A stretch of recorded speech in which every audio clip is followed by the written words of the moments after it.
श्रीमती प्रियंका गांधी वाड़ा।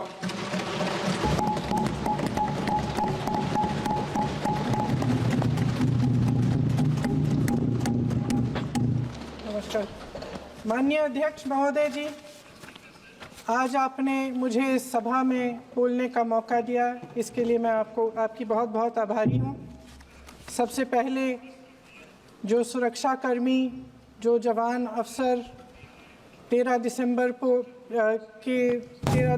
को संसद की सुरक्षा के लिए शहीद हुए, उनके प्रति मैं श्रद्धांजलि व्यक्त करना चाहती हूँ। महोदय, हजारों साल पुरानी हमारी देश की, धर्म की एक पुरानी परंपरा रही है। ये परंपरा संवाद, चर्चा की रही है।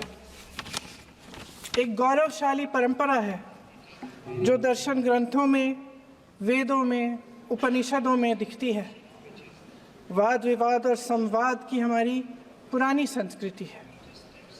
अलग अलग धर्मों में भी, इस्लाम में, सूफियों में, बौद्ध धर्म में, जैन धर्म में, सिख धर्म में भी ये वाद संवाद, ये चर्चा बहस, इसकी संस्कृति रही है।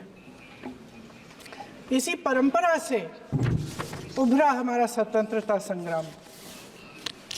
हमारा स्वतंत्रता संग्राम विश्व में एक अनोखा संग्राम था, एक अनोखी लड़ाई थी जो अहिंसा और सत्य पर आधारित थी।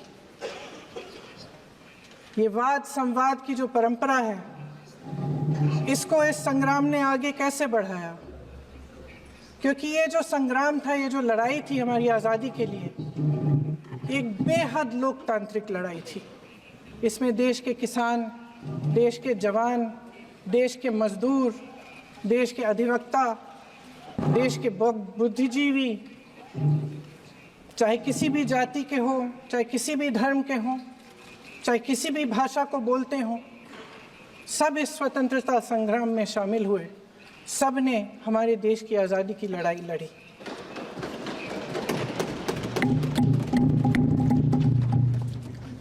और उसी आज़ादी की लड़ाई से एक आवाज़ उभरी जो हमारी देश की आवाज़ थी। वो आवाज़ ही आज हमारा संविधान है।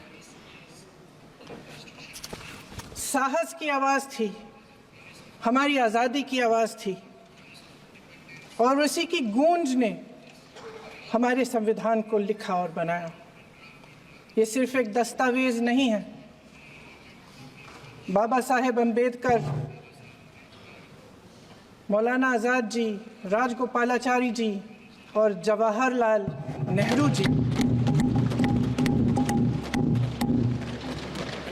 और उस समय के तमाम नेता, जैसे आपने कहा,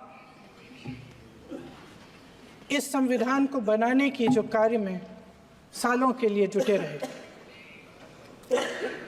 हमारा संविधान इंसाफ, उम्मीद, अभिव्यक्ति और आकांक्षा की वो ज्योत है जो हर हिंदुस्तानी के दिल में जलती है। अध्यक्ष महोदय, इस ज्योत ने हर एक भारतीय को ये पहचानने की शक्ति दी कि उसे न्याय मिलने का अधिकार है, कि उसमें अपने अधिकारों के लिए आवाज़ उठाने की क्षमता है, कि जब वो आवाज़ उठाएगा तो सत्ता को उसके सामने झुकना पड़ेगा। इस संविधान ने हर एक देशवासी को ये अधिकार दिया कि वो सरकार बना भी सकता है और सरकार बदल भी सकता है। ये ज्योत जो हर हिंदुस्तानी के दिल में जलती है, उसने हर हिंदुस्तानी को ये विश्वास दिया कि देश की संपत्ति में, देश की दौलत में, संसाधनों में उसका भी हिस्सा है, कि उसे एक सुरक्षित भविष्य की उम्मीद का अधिकार है, कि देश बनाने में भी उसकी भागीदारी है। उम्मीद और आशा की ये जोत मैंने देश के कोने कोने में खुद देखी है। उन्नाव में मैं एक रेप पीड़िता के घर गई, उसे जलाकर मार डाला था। वो शायद 20-21 साल की होगी। हम सब के बच्चे हैं। हम सोच सकते हैं कि अगर हमारी बेटी के साथ बार बार बलात्कार हुआ और फिर जब वो अपनी लड़ाई लड़ने के लिए गई तो उसको जलाकर मार डाला गया होता तो हम पर क्या बीतती। मैं उस बच्ची के पिता से मिली। उसके खेत जलाए गए थे, उसके भाइयों को पीटा गया था, उसके पिता को बाहर से घर के बाहर घसीट कर मारा गया था। उस पिता ने मुझे बताया कि बेटी, मुझे न्याय चाहिए। मेरी बेटी अपने एफआईआर को दर्ज करने के लिए जब जिले में गई तो उसको मना किया गया। अगले जिले में जाना पड़ा उसे। वो रोज सुबह 6 बजे उठकर तैयार होकर अकेली अपने मुकदमे को लड़ने के लिए अगले जिले में ट्रेन से जाती थी। उसके पिता ने मुझे कहा कि मैंने उससे कहा, बेटी अकेले मत जाओ, छोड़ दो ये लड़ाई। लेकिन उसकी बेटी ने उसको जवाब दिया कि नहीं पिताजी, मैं अकेली जाऊंगी, मैं लड़ूंगी, ये मेरी लड़ाई है, मैं इसको लड़ूंगी। ये लड़ने की क्षमता, ये हिम्मत उस लड़की को और करोड़ों भारत की नारियों को हमारे संविधान ने दी। आगरा में मैं अरुण वाल्मीकि के घर गई। अरुण वाल्मीकि पुलिस स्टेशन में काम करता था, सफाई का काम करता था। आप सोच सकते हैं हमारी तरह उसका भी परिवार था। नई नई शादी हुई थी, 2-3 महीनों का बच्चा था। पुलिस स्टेशन में चोरी हो गई। चोरी का इल्जाम उस पर लगाया गया। उसके पूरे परिवार को उठाकर पुलिस स्टेशन में ले गए। आप हंस रहे हैं, लेकिन ये गंभीर बात है। और क्या गंभीर बात। शर्म करो, शर्म। अरुण वाल्मीकि को पीट पीट के मार डाला, उसकी बीवी को पीटा, उसके पिता के नाखून निकाले, उसके पूरे परिवार को पीटा गया। जब मैं उस जवान महिला से मिलने गई जो अभी अभी विधवा हुई थी, तो उसने मुझे कहा कि दीदी, हमें सिर्फ एक चीज चाहिए, हमें न्याय चाहिए और हम इस न्याय के लिए लड़ते रहेंगे, चाहे कुछ भी हो जाए। ये हिम्मत उस महिला को हमारे संविधान ने दी।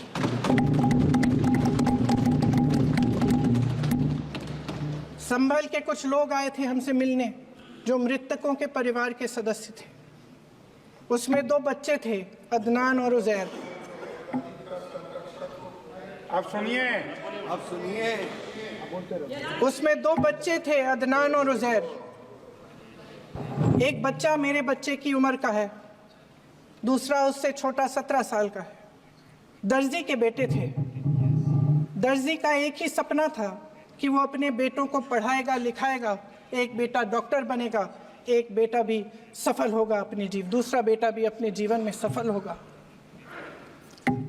उनके पिताजी हर रोज उनको स्कूल छोड़ते थे। उस दिन भी स्कूल छोड़ने के बाद अपनी दुकान में चले गए।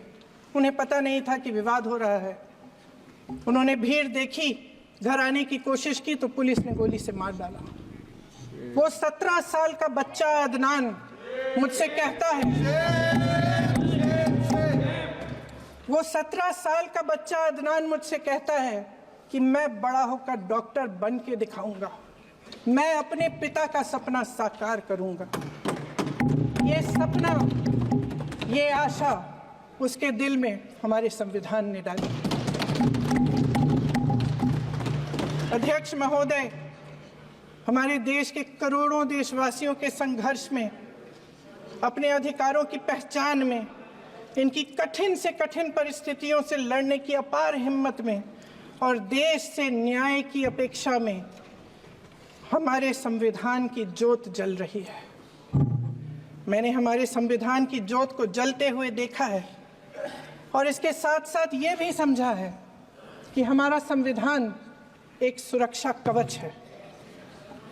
एक ऐसा सुरक्षा कवच है जो देशवासियों को सुरक्षित रखता है, न्याय का कवच है, एकता का कवच है और अभिव्यक्ति की आज़ादी का कवच है। दुख की बात यह है कि मेरे सत्ता पक्ष के साथी जो बहुत बड़ी बड़ी बातें करते हैं, इन्होंने इन 10 सालों में ये सुरक्षा कवच, सत्ता पक्ष के मेरे साथियों ने ये सुरक्षा कवच तोड़ने का पूरा प्रयास किया है। संविधान में सामाजिक, आर्थिक और राजनीतिक न्याय का वादा है। ये वादा एक सुरक्षा कवच है जिसको तोड़ने का काम शुरू हो चुका है। लैटरल एंट्री और निजीकरण के जरिए ये सरकार आरक्षण को कमजोर करने का काम कर रही है। अगर लोकसभा में ये नतीजे नहीं आए होते तो ये संविधान बदलने का काम भी शुरू कर लेते। सच्चाई ये है अध्यक्ष महोदय कि आज संविधान बार बार इसलिए कह रहे हैं क्योंकि इस चुनाव में इनको पता चल गया कि इस देश की जनता ही इस संविधान को सुरक्षित रखेगी, कि इस चुनाव में हारते हारते जीतने से इन्हें एहसास हुआ कि ये संविधान बदलने की बात इस देश में नहीं चलेगी। आज जनता की मांग है कि जाति जनगणना हो। सत्ता पक्ष के मेरे साथी ने इसका जिक्र किया। ये जिक्र भी आज इसलिए हो रहा है क्योंकि चुनाव में ये नतीजे आए। ये जाति जनगणना इसलिए जरूरी है ताकि हमें पता चले कि किसकी क्या स्थिति है और नीतियां उस हिसाब से बने। इनकी गंभीरता का प्रमाण ये है कि जब चुनाव में पूरे विपक्ष ने जोरदार आवाज उठाई कि ये जाति जनगणना होनी चाहिए, तो इनका जवाब देखिए। इनका जवाब भैंस भाग भैंस चुरा लेंगे, मंगलसूत्र चुरा लेंगे, इनका ये जवाब था। ये गंभीरता है इनकी जाति जनगणना पर। महोदय, हमारे संविधान ने आर्थिक न्याय की नींव डाली, किसानों, गरीबों और को जमीन बांटी, भूमि सुधार किया, जिसका नाम लेने से कभी कभी आप झिझकते हैं और कभी कभी उनका नाम धड़ाधड़ इस्तेमाल किया जाता है अपने आप को बचाने के लिए। उन्होंने HAL, BHEL, SAL, GAIL, ONGC, NTPC, railways, IIT, IIM, oil refinery, तमाम PSU बनाए। अध्यक्ष महोदय, उनका नाम पुस्तकों से मिटाया जा सकता है, उनका नाम भाषणों से मिटाया जा सकता है, लेकिन जो उनकी भूमिका रही इस देश की आज़ादी के लिए और इस देश के निर्माण के लिए, वो इस देश में से कभी मिटाया नहीं जा सकता। 75 सालों में जनता का भरोसा रहा कि नीतियां बनेंगी तो जनता की भलाई के लिए बनेंगी। जल जंगल जमीन का अधिकार मिला आदिवासी भाई बहनों को। इंदिरा जी ने बैंकों का राष्ट्रीयकरण करवाया, खदानों का राष्ट्रीयकरण कराया। कांग्रेस और यूपीए की सरकारों में शिक्षा का, भोजन का अधिकार मिला। 75 सालों में जनता का भरोसा मिला।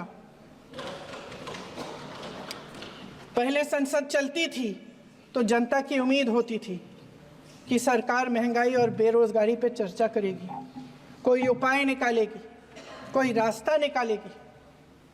लोग मानते थे कि अगर कोई नई आर्थिक नीति बनेगी तो देश की अर्थव्यवस्था को मजबूत बनाने के लिए बनेगी, तो भारतीय बाजार को मजबूत बनाने के लिए बनेगी, उनके भविष्य को मजबूत बनाने के लिए बनेगी। किसान और आदिवासी भाई बहन भरोसा करते थे कि यदि जमीन के कानून में संशोधन होगा तो उन्हीं की भलाई के लिए होगा। आप नारी शक्ति की बात करते हैं। आज चुनाव की वजह से शायद इतनी बातचीत हो रही है नारी शक्ति के बारे में, क्योंकि हमारे संविधान ने महिलाओं को यह अधिकार दिया, उनकी शक्ति को परिवर्तित किया वोट में।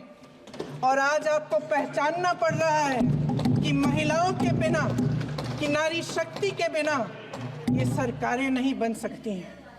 इसीलिए आज आप नारी शक्ति की बातें दोहरा रहे हैं।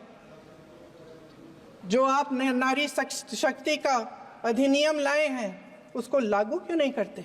वो 10 साल बाद लागू क्यों होगा? क्या आज की नारी 10 साल इंतजार करेगी उसके लागू करने के लिए? क्या बात है, क्या बात है।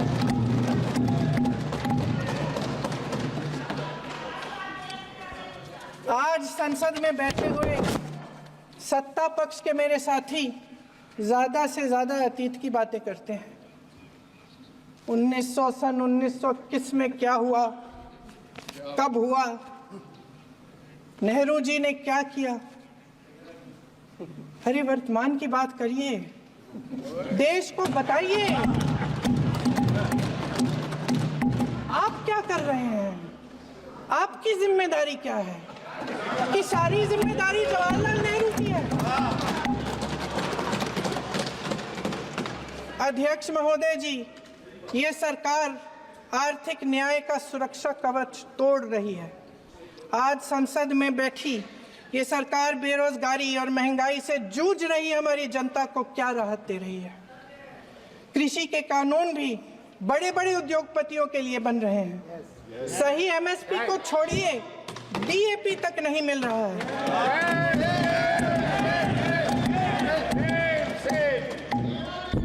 वायनाड से लेकर ललितपुर तक इस देश का किसान रो रहा है। आपदा आती है तो उसको कोई राहत नहीं मिलती। भगवान भरोसे है आज इस देश का किसान, उसको छोड़ दिया गया है। आज हिमाचल में देखिए, जितने भी कानून बने हैं वो सब बड़े बड़े उद्योगपतियों के लिए बन रहे हैं। हिमाचल में जो सेब उगता था, उसके जो छोटे छोटे किसान हैं वह रो रहे हैं, क्योंकि एक व्यक्ति के लिए सब कुछ बदला जा रहा है। सुनने की हिम्मत रखो।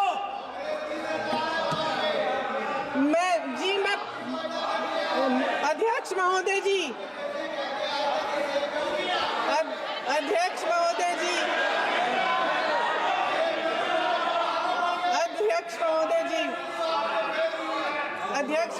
जी, अडानी जी को सारे कोल्ड स्टोरेज प्रदेश की सरकार ने नहीं दिए। अडानी जी को सारे कोल्ड स्टोरेज आपकी सरकार ने दिए। देश देख रहा है कि एक व्यक्ति को बचाने के लिए 142 करोड़ देश की जनता को नकारा जा रहा है। सारे बिजनेस, सारे संसाधन, सारी दौलत, सारे मौके एक ही व्यक्ति को सौंपे जा रहे हैं। सारे बंदरगाह, एयरपोर्ट्स, सड़कें, रेलवे का काम, कारखाने, खदाने, सरकारी कंपनियां सिर्फ एक व्यक्ति को दी जा रही है।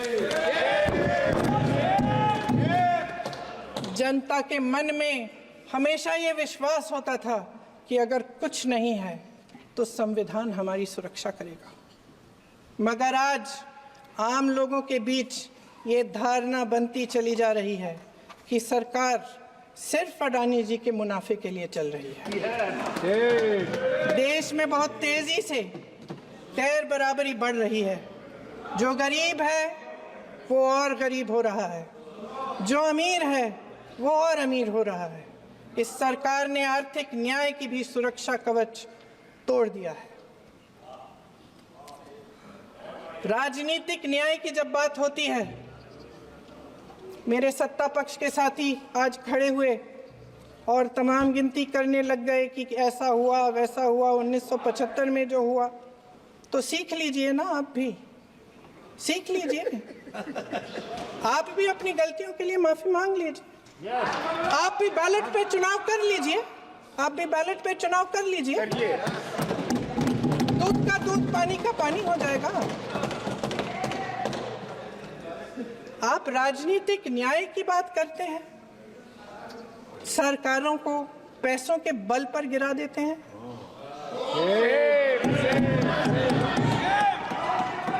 मेरा आग्रह है कि अपन संविधान में सकारात्मक बोले।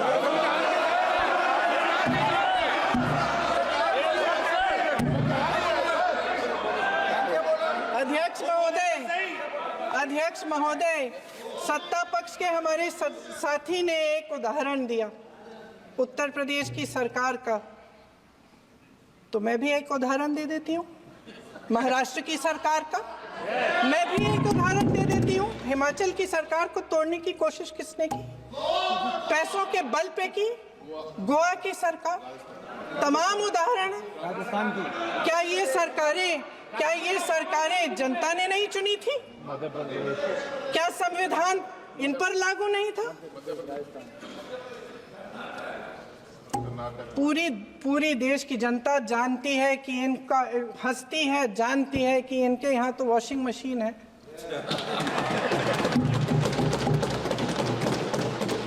जो यहाँ से वहाँ जाता है वो धुल जाता है। इस तरफ दाग, उस तरफ स्वच्छता।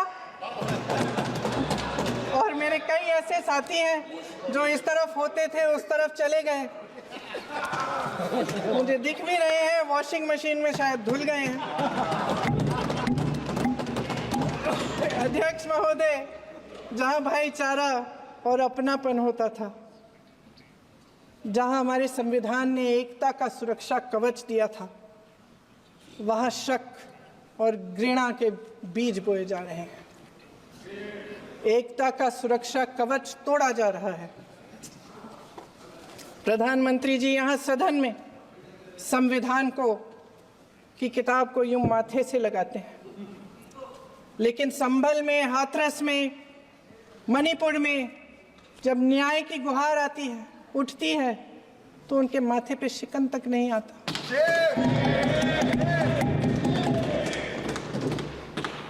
शायद समझ नहीं पाए हैं कि भारत का संविधान संघ का विधान नहीं है।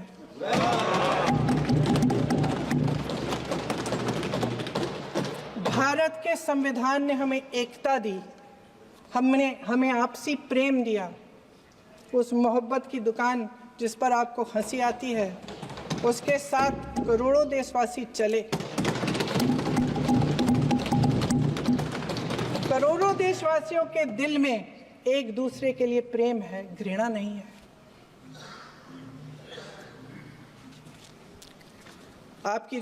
इनकी जो विभाजनकारी नीतियां हैं, उसका नतीजा हम रोज देखते हैं। राजनीतिक फायदे के लिए संविधान को छोड़िए, देश की एकता को भी ये रख नहीं सकते, इसकी सुरक्षा नहीं कर सकते। हमने संभल में देखा, मणिपुर में देखा। दरअसल इनका कहना है कि अलग अलग इस देश के अलग अलग हिस्से हैं, लेकिन हमारा संविधान कहता है कि ये देश एक है और ये देश एक रहेगा। जहां खुला विवाद होता था, अभिव्यक्ति का सुरक्षा कवच होता था, इन्होंने भय का माहौल पैदा किया है।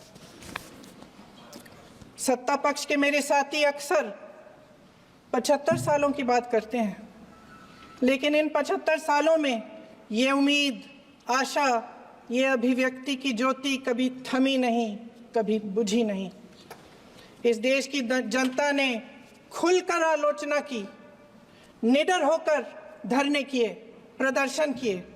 जब जब जनता नाराज हुई, तब तब सत्ता को ललकारा, उसे चेतावनी दी, बड़े से बड़े नेताओं को कटघरे में खड़ा किया, उनसे जवाब मांगा, न्याय मांगा।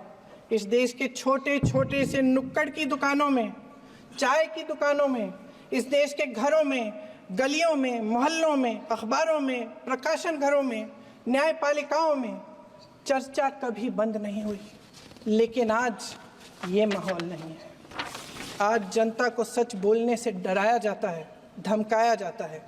पत्रकार हो या विपक्ष का नेता हो या किसी यूनिवर्सिटी का प्रोफेसर हो, छात्र संघ हो या कर्मचारियों का संगठन हो, सबका मुंह बंद कराया जाता है।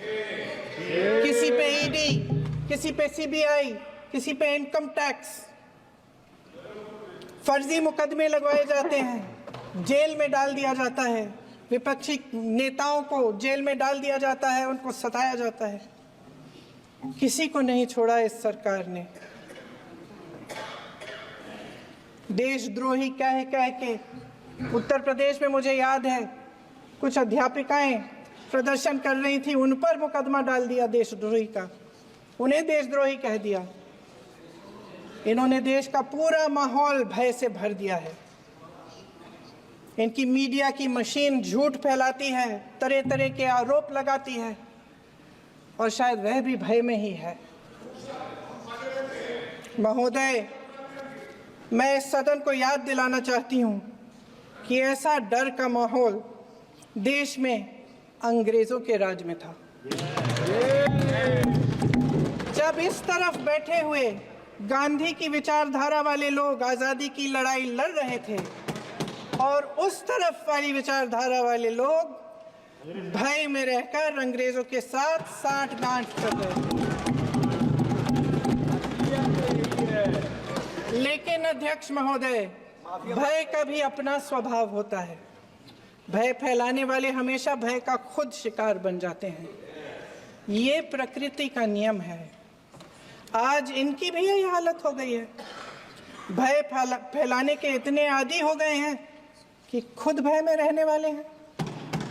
चर्चा से डरते हैं, आलोचना से घबराते हैं।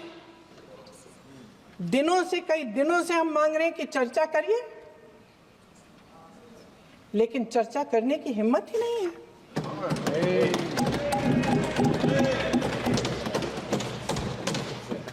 एक कहानी होती थी अध्यक्ष महोदय, शायद बचपन में आपने भी सुनी होगी।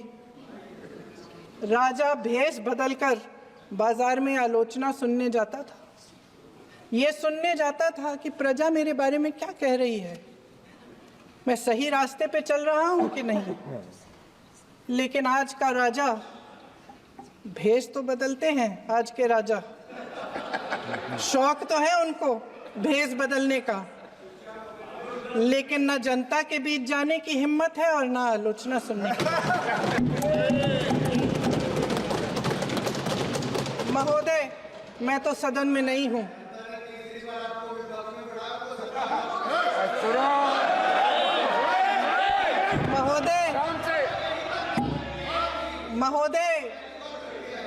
महोदय, जनता में बहुत विवेक है, ये सही है।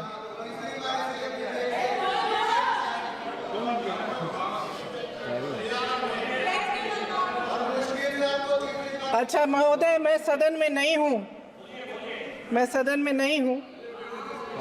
कुछ, हाँ ठीक है, मैं सदन में नहीं हूँ, मात्र 15 दिनों से आ रही हूँ। लेकिन मुझे ताज्जुब होता है कि इन 15 दिनों में इतनी बड़े इश्यूज हैं, इतनी बड़ी बातें हैं, प्रधानमंत्री जी मात्र एक दिन के लिए, शायद 10 मिनट के लिए दिखे हैं सब।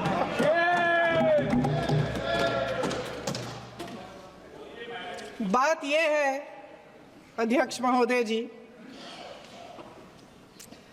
कि ये देश भय से नहीं, साहस और संघर्ष से बना है। इसको बनाने वाले देश के किसान, जवान, देश के करोड़ों मजदूर और गरीब जनता है। संविधान इनको साहस देता है। मेहनती मिडिल क्लास है। और इस देश के जो करोड़ों देशवासी हैं, जो रोजाना भयंकर परिस्थितियों का सामना करते हैं, उनको साहस देता है। वायनाड में जो आपदा आई, उसमें एक छोटा लड़का था 17 साल का। 6 घंटों के लिए उसने अपनी माँ को बचाने की कोशिश की। 6 घंटों के लिए आप सोच सकते हैं कि अगर नदी की धारा बह रही है, नाराज है, आप अपनी माँ को पकड़े हो, 6 घंटों के लिए पकड़े रखते हो कि मेरी माँ बच जाएगी और अंत में वो माँ भी बह जाती है। उस लड़के का साहस, उन महिलाओं का साहस जो पीड़ित हैं लेकिन फिर भी अपनी लड़ाई लड़ रहे हैं, उन संभल के बच्चों का साहस जिनके पिताजी अभी अभी गुजर गए लेकिन फिर भी उनके सपनों को साकार करने की हिम्मत है, उनका साहस है, वो साहस इस संविधान ने दिया है।